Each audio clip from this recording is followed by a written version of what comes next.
So talk to us about the significance of this summit and the inclusion of the 6 new members.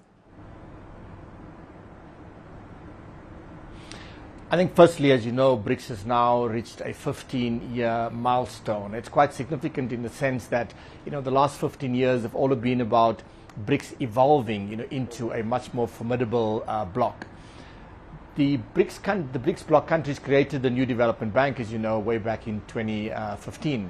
And the process of membership expansion started a few years ago of the bank.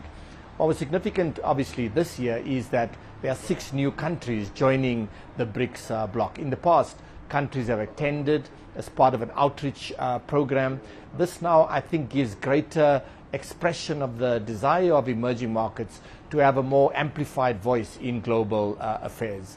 BRICS is clearly now going to become a permanent feature of the global geopolitical scene.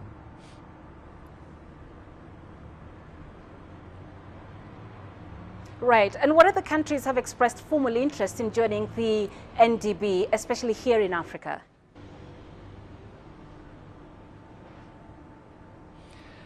I think Africa got particular prominence this year because the summit is held in South Africa. So it was clear that President Cyril Ramaphosa wanted to make the continent center stage. And the fact that several of the new countries that are joining, Ethiopia as well as Egypt, and then also 3 countries from the Middle East, is also quite significant. Africa, as you know, has probably the deepest developmental challenges.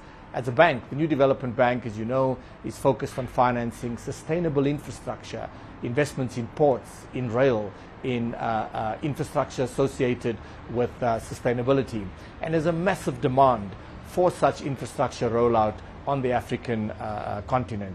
Egypt, as you might know, is already a member of the bank. The fact that they are now joining the BRICS bloc makes the country even more significant now going forward.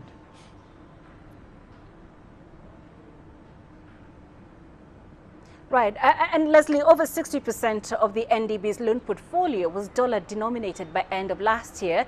Now, given the projects in the pipeline, is it likely to remain at those levels over the medium term?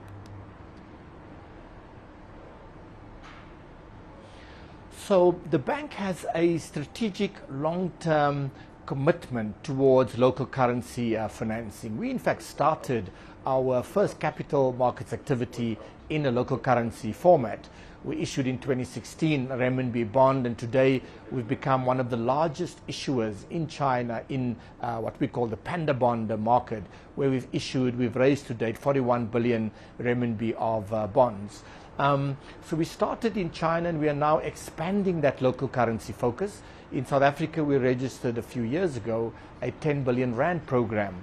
And as you would know, a week ago, we raised 1.5 billion rand, and that money will be devoted to investment in infrastructure here in South Africa.